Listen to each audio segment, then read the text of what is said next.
Hello, dear Brutkasten community. We're here at the Pharmig Healthcare Symposium here in Vienna, and today I have with me Loubna Bouarfa, startup founder of the startup Okra, as well as EU expert for artificial intelligence and data. I have Alexander Herzog, Secretary General of Pharmig, and Martin Brunninger, CEO of the Austrian Social Insurance. Thank you for coming. We're here at the Pharmig Healthcare Symposium, and you just did a magnificent speech before, I heard. And I just want to ask you, basically, how will artificial intelligence change the healthcare industry? Thank you for the interview and also for the invitation here to Vienna. AI will reshape healthcare in different dimensions. So the first big change that I see healthcare AI contributing to is the shift from one fit for all medicine to individualized medicine. So it allows us to use those learning algorithms to predict beforehand what is the right treatment that is needed for a particular patient given his demographics, given his DNA, given his historical records. And I think that's for healthcare, that is the big change. This change will bring a lot of changes with it. Economical changes related to the way we will pay for our drugs. It's not more paying for the pill, it is going to pay for the outcome. And that is, for me, very linked to the circular economy that we are discussing, not only in healthcare, but for all other economies, how we should reduce waste of products. And this is waste for drugs that we are prescribing the wrong drug to the wrong patient.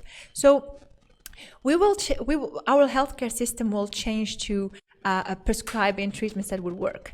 So there are two scenarios in my head. Looking for the future, the one that I really hope will happen is that we will empower our current ecosystem of healthcare that we have here in Europe, from healthcare providers, secondary care, regulators, with AI that we can move fast. We can move fast and we can provide those treatments faster. The other scenario, which I hope it will not happen, is that another consumer platform will come, like the Alibaba or the Amazon, and it will come and will provide all those services. So it will basically replace the public healthcare as we know it here in Europe. So we can choose which one. Either we be fast in our adoption across the ecosystem, either we wait for the next consumer platform. Okay, so what you just outlined, I think I can give to you, Mr. Brunninger, two things. The first thing she just said is the economic changes. Do you expect those as well as CEO of the Austrian Social Insurance? And the second thing is, if there is a private marketplace, like you just described, it would be a huge impact on your organization. So how do you see those things? Yeah, no, thanks very much for having me. I think those are very relevant questions, and for me, using AI or not is beyond a question. I would say it's almost asking 30 years ago, how do we use the internet? Do we make any use of the internet? No one is going to ask these questions anymore these days. So that obviously improved the way how we communicate. That improved the way how we operate in general. And what AI will do for us, it will make things clearer. It will help us to operationalize things in a more constructive way. It will also teach us and help us how to use medication and also in our particular case also how we measure outcomes. Outcome measurement and connecting the dots from the data is something that's beyond the capability of a single human or even of a community of humans. That has to come from machine learning. So there's no question about it. For Austria and for my behalf for the social insurance, we have a very strong commitment, at least from the previous government. Now we have an interim government, but the previous government, and I have no doubt that the next government will see it the same way, to really trigger the use of AI and integrate it in the way how we do healthcare. And if it leads to those economic changes, Mrs. Bouarfa just described, are you prepared for that? I think we are actually. We have two great organizations. So the digitalization in Austria is further than you may think, and I may say that because I have had a look at various jurisdictions, especially in Europe, And we have introduced great things. We have introduced the electronic billing, which is in the SVC. We also have introduced the electronic patient record successfully. So this is only an opt-out model, but this is already in our everyday operational situation with doctors in the field, but also in the hospitals. So there we have two fantastic tools. What we need to do is to connect the dots and really use those data that we have in the social insurance and to help healthcare professionals, but also to help us to do a better job. Yeah. So you just gave me the perfect word, data. But before I come to asking you about the data aspect, especially in your experience as a startup founder, I may go on with Alexander Herzog. Mr. Herzog, what role does AI already play in the pharma industry in Austria?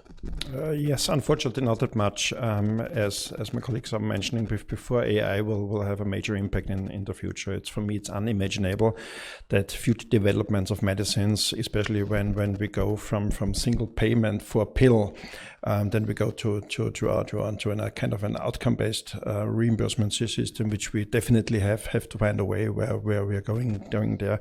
For us, it's unimaginable that this path will be done without AI.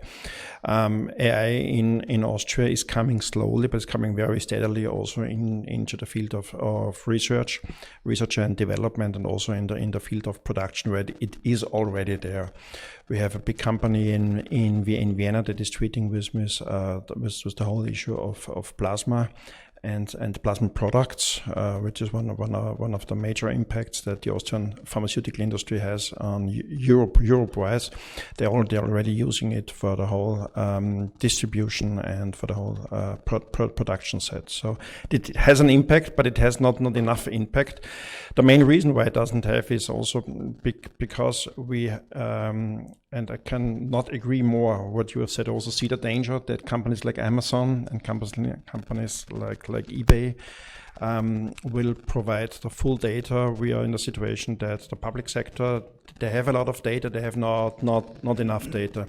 The private sector has also a kind of a data set, but also doesn't have enough data. And we have to find bridges between those two silos to really give the system, the healthcare system, and especially the patients, the utmost benefit. And the benefit means faster access to innovative medicines, and the benefit means also faster access to affordable medicines. So speaking of data, I will go on with you, Mr. Herzog. What are the big challenges in data usage? You just said the public sector has a lot of data, but not enough. The private sector has not enough. So what are the big challenges? Because as I see, there are huge amounts of data, but not available. Why?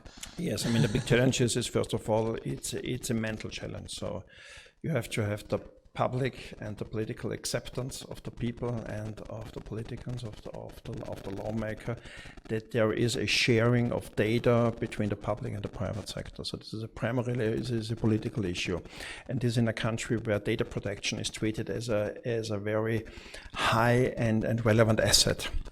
Unlike in UK or in the US or in Scandinavian countries, where the kind of the data protection, the data sharing is more common, but this will, at the end of the day, it will inhibit a society of Austria in being an also economically competitive society in a concert where Europe has to find a place between China and the United States. So I see it more mentally think than a real practical thing, because in practice the data are here, and if we don't manage to find this bridge between the public available data and the private available data, then companies like Amazon, companies like eBay, they will come in, and companies like Google, and simply because of the search results, they know exactly which kind of epidemic or pandemic will come in the next days or next weeks. This is unimaginable what they can do already, and I don't want to have Austrian European data and European predictive models in the hands of a Silicon Valley-based company. I don't want to have that, and we should work on that. So we're always in this topic, public versus private, and still now I ask you, as a startup founder, you actually founded a private company, Okra, which works with healthcare data and AI. Why did you do that? What are you actually doing? I made a transition from being a scientist to an entrepreneur because I saw that at Europe we can make great research. We have great universities. I studied in Delft and I was postdoc at Imperial College, and I saw, but it stops there. There is no scale. If you see the United States, for example, the Silicon Valley is the opposite. There is not much innovation, but there is scale, the big platforms. So that's the point when I decided I want to become an entrepreneur and look into healthcare. I worked with surgeons in my PhD, and I can see the impact. That's something I love as an entrepreneur, but there is not much scale. The largest hospital in Europe, how much size would it be? Maybe 30,000 the max, but that's not scalable. But if you look to a pill, to a drug, so how much patients are taking that particular pill? If you look around, if you're in an urban area and look into how many people are there and how many people are taking pills. So if we build an AI engine, like a backend, an AI system that makes sure drives the right pill to the right patient, look how much impact we can have on a larger population. So that's the entrepreneur in me. That's why I started Okra, and what we at Okra do exactly that, operationalizing the interaction between life sciences and other stakeholders like payers, like healthcare providers, like investigators for clinical trials, so that things are not lost in translation. So AI is empowering the in-field teams to communicate the right message around how the drug works, what patients do we need for this particular drug, and for example, for reimbursement, for discussion, we can use AI to predict what are the key aspects of study so we can demonstrate a drug for example, for Germany or for Austria. So using AI to communicate better and to speed the collaboration, I think it's the crucial thing to do now, so we can make the spring jump to personalized medicine. If we don't solve the problem of communication and the trust, we will not be able to move to data-driven medicine and individualized medicine. So that's why our software at Okra is B2B, empowering in-field teams like reps, like MSLs, and market access professionals in their messaging. They can forecast better and they can make the right actions with the external stakeholders. Coming back to the topic of before, challenges in data usage, could you share something with us? What challenges did you encounter as a startup founder? There are many, but as I think that for every entrepreneur, when you start something new, it is not easy. It is about change management, change in culture. Life sciences is one of the important industries and with a lot of impact, but also very regulated, highly conservative.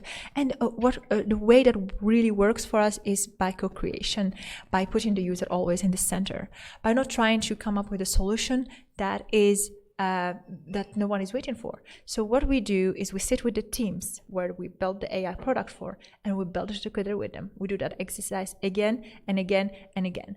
Only with them we can support them and build an AI system for them that is solving and empowering them. And as I said in my presentation today, we need always to build the autopilot with the pilot in the cockpit.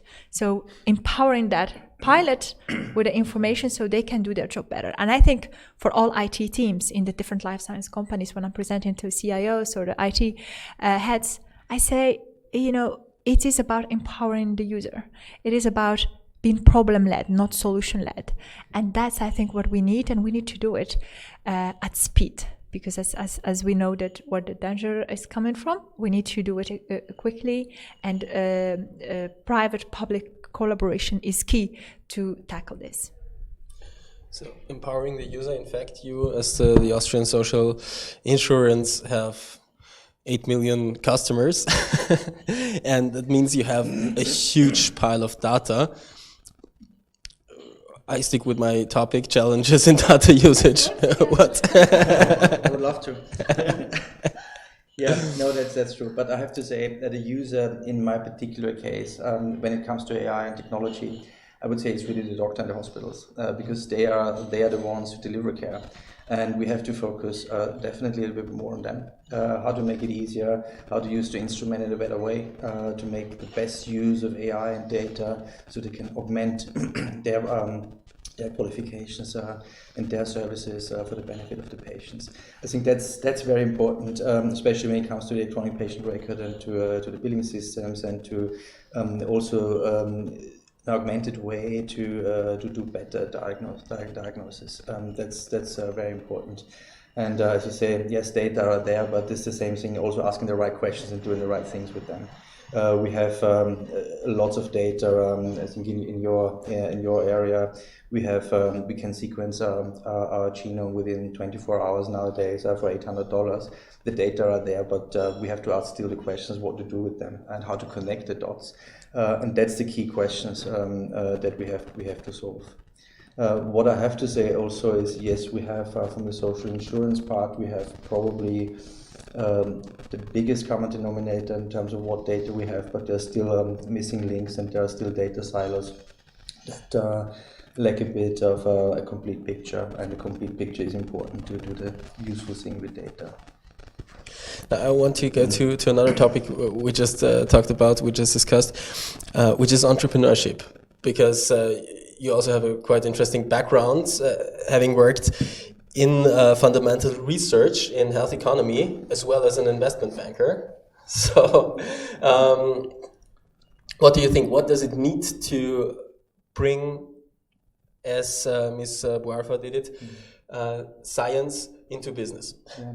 I mean, it sounds all very different, but in fact, if you look at it in detail, it's actually not so different. Basic science, you have to do what you have to do. You have to ask the right questions. Then you have to structure the way how to get to an answer, to an impossible answer. You plan your experiment, and then you basically add it to the community of all the other results that are out in research. What it taught me also is the sheer complexity of physiology and molecular biology. Understanding that how complex it is also leaves no other option than AI solutions. Even the scientists, with all the intelligence and all their knowledge, cannot connect all their findings and all the data that they're generating. So with banking is not so dissimilar. I had the privilege that I could work with lots of entrepreneurs, and what we as bankers do, we don't really create things, but we help people to flourish with their ideas, to put money behind, to put capital behind, and to analyze it, and also help investors to put the best resources for the best ideas. That's a privileged situation, and obviously you see a lot of systems around the world. If you have a global role, and you see a lot of different technologies, and that knowledge hopefully helps me to discriminate between right and wrong, and what is useful and what is less useful. There is a lot of not so useful technologies, but there is a lot of big questions that we still have to solve, where we need technology, and we need also the industry to develop those innovative ideas. So, last topic for our interview. I may ask the both of you, Mr. Herzog, Mr. Brunninger first. What can Austria do to improve the state right now? Yeah. We have two situations in Austria. First of all, for the relative small size of the country, we have a huge pool of talent in Austria, especially fintech, for example, which is also very related to healthcare. It's a lot about data safety. There is almost everybody who uses it, and there's a high complexity to it. After Berlin and after London, of course, we are the third most productive country for fintech. It would be great to do this, to achieve the same in healthcare. So the situation that we have in Austria, which is a bit of a shame, that we have a bit of a data anxiety, I would call it, compared to other countries. The data anxiety is not always a bad thing, because you're more cautious, you maybe take a slower pace, which is sometimes an advantage, but when I look into healthcare, I think we have to solve these questions quickly. There will always be questions around privacy, but I think we're already beyond that, because there's so many ways to protect that privacy in a way that this is actually beyond the question. I would almost say it the other way around. It's almost unethical not using data for the benefit of the patients. Not using it won't be the same not using a stethoscope, not using an MRI machine, because we don't want to look inside patients. What we cannot see with the free eye doesn't exist. No one would say this these days. I see it very similar with the data. It's true. It's not obviously something that a lot of people say, but it is the new oil, and we have to do the right thing with that. Mr. Herzog, what has to be done? Yes, in Austria we have to I think we have a lot of talents. I fully agree, and we have a lot of good schools, good universities, top universities here in Austria. We have a relatively big biotech sector in Austria compared to the size. The question will be how to distinguish between which ideas and which business models can not only sustain commercially, but can also bring the utmost benefit to the patient and to the people. So that Austria again, as it has been long ago, again becomes a leader in the health tech sector. This would be a goal, and it's very difficult, but the utmost question we all have to ask every day should be, what is the benefit to the patient, what is the benefit to the people, and how can we manage to bring all the knowledge that is existing not only in Austria but in the whole world, to bring the latest technology on AI as quickly as possible and as concrete as possible for the benefit of the people and the patient. This is the big question. There will be new legal frameworks, and there will be also has to be a change in the public perception of the people, and we slowly but surely have to overcome in the Austrian society this data anxiety. This is the big question. So last but not least, as an EU expert, this time not as a startup founder, but as an EU expert, what view do you have on Austria? From the conversation, also the interaction I have, I think Austria has the opportunity as a small country, but also look into the data restrictions similar to the large country here in Germany, has the opportunity to show example how you can combine the two together and to still implement a solution that is using data. And I agree with you. Now, for me, what is unethical if we have the data and we are not using to early identify our patients earlier, to identify what treatments is best for them. So I think that you have that opportunity. Yes, there is barriers, but we have the GDPR. And it's already, solving a lot of privacy issue. So let's not complicate it. Let's just get started. And I think the way to start, as we do it as a startup, with big companies, they are giant companies, to do it, let's not spend too much money. Let's start projects that will show results within 1 year and assess the feasibility. Is it helping or not? And in an agile approach, feasibility, we open it for usage in an MVP and a sandbox environment.